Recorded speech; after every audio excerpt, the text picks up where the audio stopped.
All right, and we are back here on the GSMC Sports Podcast. And for the final part of the show, we are going to do a season overview of the New Orleans Saints. I did want to address, since we're talking about football, Anthony's earlier comment about Matthew Stafford. He said, "Do you think in order for the Rams to trade Matthew Stafford, they might have to eat some of his contract because doesn't Matt want to be playing for a playoff team, not a rebuilding team?" Yeah, I mean, I guess the Rams would have to eat some of the contract. But he has to be traded first, and we got to wait and see on that. I still think he's going to stay with the Rams. They're going to work things out, but who knows at this point. But let's get into the Saints. So the Saints were interesting, right?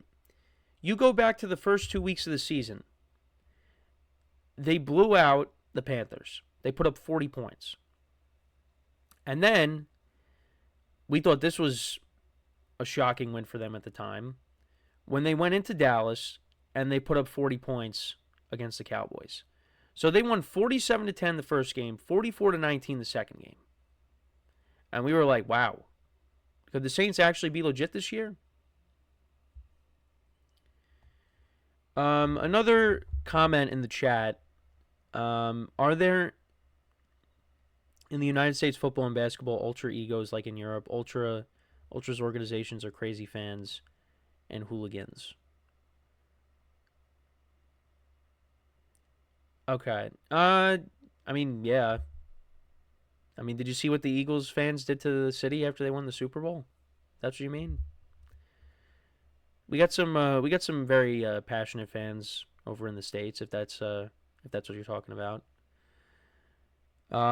But anyways, back to the Saints. So actually, after their first two wins, then they played the Eagles at home, and they lose that game 15-12. Dallas Goedert, that 3rd and 16, nobody's covering him. He runs across the middle and down the sideline, and the Eagles, they didn't score until the fourth quarter. They scored all 15 of their points in the fourth quarter. Saquon Barkley had that long run that put them up 7-3. And you know what, the Eagles, they went for it on fourth down, a decent amount of times. What did they end up finishing? On fourth down, the Eagles went 1 of 3 on fourth down. But they had 460 yards of total offense against the Saints. So that could have easily been a blowout had the Eagles had their whole supporting cast, because they were also missing A.J. Brown. Devontae Smith got hurt in the game. So, yeah. And then after that, they proceeded to lose. After they started off 2-0, they lose to the Eagles, including the Eagles' loss. They proceeded to lose their next 7 games. They lost to the Falcons. They lost to the Chiefs. Got blown out by the Buccaneers. Blown out by the Broncos. Lose to the Chargers. And then Derek Carr came back. So that was the other thing, too. Derek Carr ended up getting hurt. He got hurt in the Chiefs game. Missed some time. Spencer Rattler came in, and he really wasn't that great. Especially in that Packers game, they lost 34-0, the Saints. But that's also because they literally had nobody. They had no Kamara. They had no... That's the thing. Injuries really played a role in derailing the Saints season, in my opinion. Because Carr ends up getting hurt. You had Rashid Shaheed end up getting hurt, and he got off to a great start. Chris Olave ends up getting hurt with the concussions. Alvin Kamara missed some time. The offensive line, I think guys got hurt. Everywhere you look, guys got hurt. And then they ended up letting go of Dennis Allen. You had Darren Rizzi come in and as the interim coach. And, they ended up winning 2 in a row with him as the head coach. He finished 3-5 on the year as the interim head coach. And the Saints, at times, they did play better. They lost some close games. I mean, towards the end, they got blown out by the Packers, 34-0. They lost by 2 scores against the Raiders. Almost upset the Buccaneers and maybe potentially knocked them out of the playoffs, but Falcons still ended up losing, so the Bucs would have made it in regardless.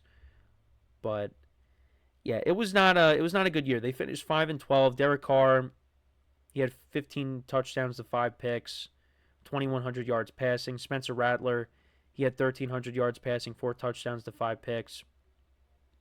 Jake Hayner also played a little bit. as well. Taysom Hill, another guy that got hurt. He had that big 3 touchdown game against the Browns, and then he ended up tearing his ACL. So who knows what his future is going to look like? But yeah, no, the Saints, they had me, and then they didn't. Because I did jump the gun a little bit. Because I was like, wow, the Saints did 40 points a game. I mean, look at this. I know it was against the Panthers, but still, I mean, the way they were looking last year, you're like, hey, they finished 9-8. Maybe the momentum from the end of last year carried into this year. But yeah, injuries played a role, and also Dennis Allen. I just didn't think he was a good coach. But they have an older team, and their cap situation continues to be one of the worst in the league. I think they're like $50 million over the cap, so they got some work to do. And honestly, I think they really need to lean into the full rebuild. It seems like Derek Carr is going to be back, and they still got Kamara. Now Kellen Moore is going to be the next head coach, and I hope he does well, and tries to turn things around. But they're going to have to give him time because this roster needs a lot of work. And there's some older players on the defensive side of the ball, like Cameron Jordan and Demario Davis. Those guys, I don't know. I think they're going to have to, you know, trade some people away because they traded Marshawn Lattimore away. I think you need to just tear it down, start over. I think that's what they're going to have to do. Also in the chat, in Europe, fans are crazier during the game. Yeah, no, you're right. He's throwing smoke flares, firecrackers, burning chairs, and fights on the field. Yeah, I would not. I would say, when you put it that way, the atmosphere over there is a lot different than what it's like over in the States. But, again, that's just me. But hey, listen, the NFL is, going to continue with their international games.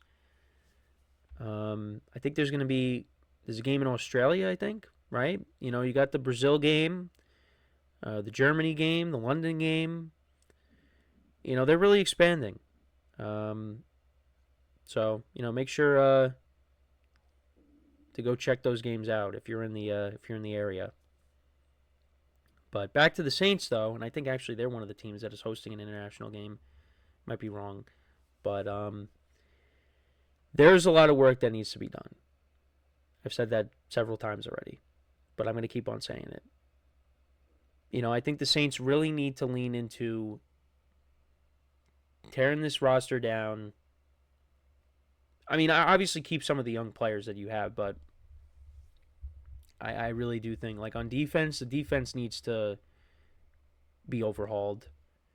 They were not great last year. This Saints team has really taken a nosedive since Drew Brees and Sean Payton left. And it's okay. It happens. But I do think, I know there's some rumors that they could trade Olave. Well, first of all, we got to see if Olave comes back, which I think he should be. But concussions were a problem for him last year. So hopefully he comes back. Rashid Shaheed comes back. So you get your top two weapons back. You had guys like Marquez Valdez-Scantling, making plays for them. And he actually did well for them. He helped my mom defeat me in one of my fantasy matchups. So maybe you bring him back. To pair up with Shaheed and Olave, even though, he'd probably have to be like the, fourth receiver or something. But who knows? The Saints, though, they have, looking at their draft selections, so they have the 9th pick. They got a couple of picks from Washington. So they have 8 total picks.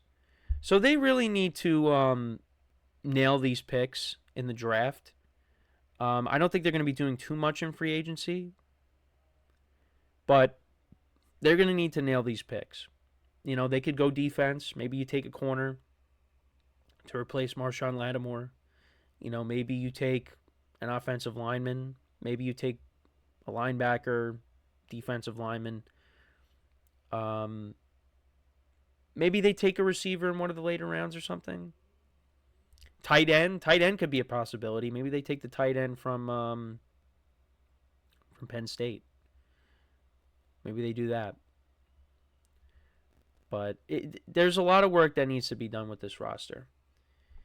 Yeah, that's what I said. That's what I was alluding to. Tyler Warren or McMillan.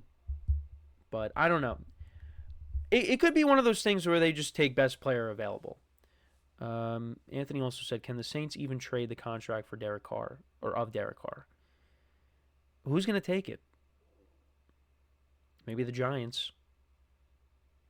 Maybe if the Giants still get Stafford, they pivot and they try to get Derek Carr. I mean, as of right now, the Saints are saying, oh, yeah, we're excited to work with Derek Carr, but who knows if that happens. So, but yeah, there's a lot of work that the Saints got to do. There's a lot of work that Kellen Moore and this team has to do to get themselves, back into competing because the division's better. You saw how the Panthers finished off the year last year. You saw how Bryce Young was playing. The Buccaneers, the Falcons, the Saints right now are the worst team. And I had them finishing in. What did I have them finish? Well, I had them finishing around the same record as the Bucs, but that did not happen. I mean, I think had the Saints not got banged up, they probably win some more games. But it is what it is. But that is pretty much it for the show for today. Thank you guys for tuning in. Make sure to check out all the other shows as well. Appreciate the comments, Anthony, as always. Make sure to leave a like, comment, and subscribe to the channel and to the videos as well. And yeah, until next time, I'm Kenneth Grunfelder signing off from the GSMC Sports Podcast brought to you by the GSMC Sports Network. Have a good day, enjoy the weekend, and I will talk to you guys on Monday. Take care.